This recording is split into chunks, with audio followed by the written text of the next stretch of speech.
Hi folks, Inclusive Model Designs here, and as promised, this is the Aftermarket special video following the inbox review of the Tamiya 1350 scale USS Missouri circa 1991.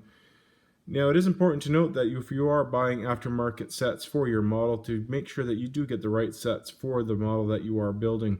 Now, with this one in particular, the Tamiya does make the World War II version of the ship, so you want to make sure that you are buying the right aftermarket parts for the corresponding model. In this case, I want the 1991 parts for the 1991 version of the ship. So with that, let's just get into some of these parts here that I did buy for the ship. So I'm going to start with the nameplate here. Now this is not obviously variant specific of the ship, because no matter what year of the ship that you're building, whether it's World War II or 1991 version, this doesn't matter. The name of the ship doesn't change. So this is a cool feature to have if you want like the display stand or whatever, or if you're making your own display stand. This is just a cool addition to have. I found this on eBay, and just a nice little addition if you want to have it next to your ship. Just a cool thing. I have this for Yamato as well, and a few other ships that you might have seen in my other builds. Now, I have a Pontos set here. I do believe there's other sets that you can buy from Pontos that don't have as many details in them. I believe you can get like the Super Deluxe, Deluxe, and whatever sets. I do believe I did purchase like the full meal deal here, so I believe I have everything in one box, and we'll go through some of the parts here. They are quite expensive. I do believe I spent quite a bit on this set. It's almost the same cost as the model, if not a bit more. But what you get are quite a few of the resin parts and some of the PE sets. So I believe those are like the for the missiles and such. And you got some of the tubes here for torpedoes, I believe. Don't quote me on this, guys. I'm not an expert on ships. I know a few things, but not all. Some of the phalanx things, like the Sea Whiz right there. I'm sure some of these parts come with the kit itself, but these might be more detailed. So once we start the build, we'll compare the two. Some of the secondary armament, and then we got the blast bags for it.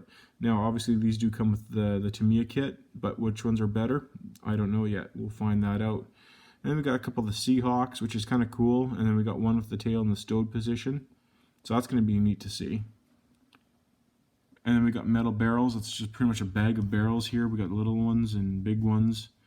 Now with the bigger ones here, what I'll end up doing is with the blast bags, if you watch the inbox review of this kit, the blast bags are attached to the plastic barrels. I'm going to end up cutting the plastic barrels off and then attaching the metal ones.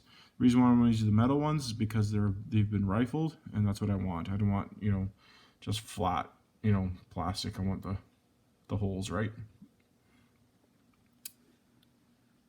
And then we got some more equipment here. And then we got this piece here, as part of the superstructure. I mean, this is a huge piece to have as an update. So I'm going to be interested to see, what the difference is between the kit piece and then this upgrade piece. So that's going to be interesting to when I come across it in the instructions. Why, such a change. So you get quite a few resin, and then of course you get the wooden deck. Now I've heard Pontos makes great wooden decks, so it'd be fun to get that implemented on. And then the photo etch parts, they're huge. Obviously this is going to go for where the helicopters are, near the stern. So that's that's quite large. And then there's another one, very well detailed. Now I'm going to leave the photo etched in the bags for obvious reasons. But we can see, just move that out of the way. Now if you've watched the inbox review, there wasn't as many pieces, right? I mean, if you have the World War II version of the Mo, it's you're going to get tons more pieces because obviously there's more guns, right? You get the 50 cals and then all the anti-aircraft stuff, as where the 1991 version, a lot of that's omitted. But now that you're getting the aftermarket sets going here, you're talking tons more pieces here. Not to say I'm going to use them all, but I mean, there you go. There, look at the helicopter rotors. You know, look at the photo etch stuff. That's going to be cool, right?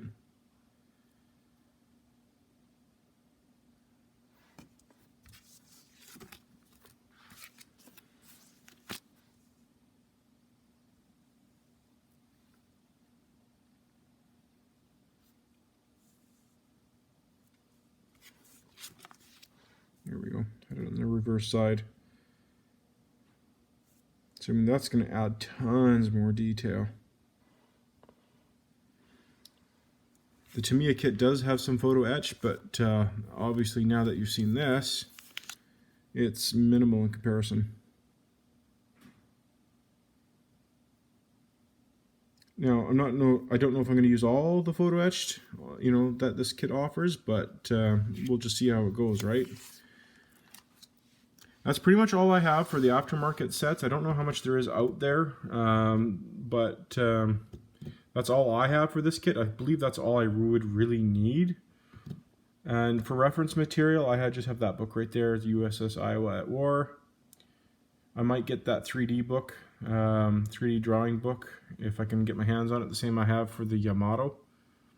If you've been following my Yamato build, I might get that as well. That might aid. And then for the instructions for the set, I'm just going to briefly kind of show you. These are pretty big sheets, so you should kind of quickly glance over them.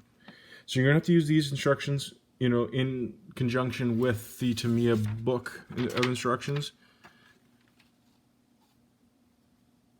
But right there, I like using these a lot more than the kit pieces, right? Otherwise, if you use a kit piece, this is just going to be solid plastic. And I don't want that. I want to have the radar, you know, where you can see through it and stuff. That makes the model look so much more real.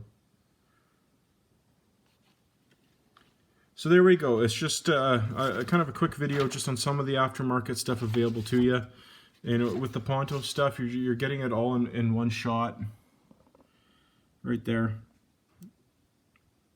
You're pretty much getting it all in one shot. You're getting your wooden deck, you're getting, you know, your photo etched, you're getting your brass barrels, and you're getting your resin parts. And then I just went and bought my my nameplate. And then I believe that's all I would need for the ship to make it where I wanted to get it to. And that's pretty much it, guys. So there we go. Now the next video after this, obviously, will be the part 1 of the ship, and away we go. And as we build it and stuff, we'll compare it to the Yamato, and we'll have a lot of fun with this. So thanks so much for watching, guys. Please like, share, and subscribe as always, and I look forward to your comments on this, and I definitely want to do the ship its justice and give it the love it deserves. So thanks so much, guys, and have a good one.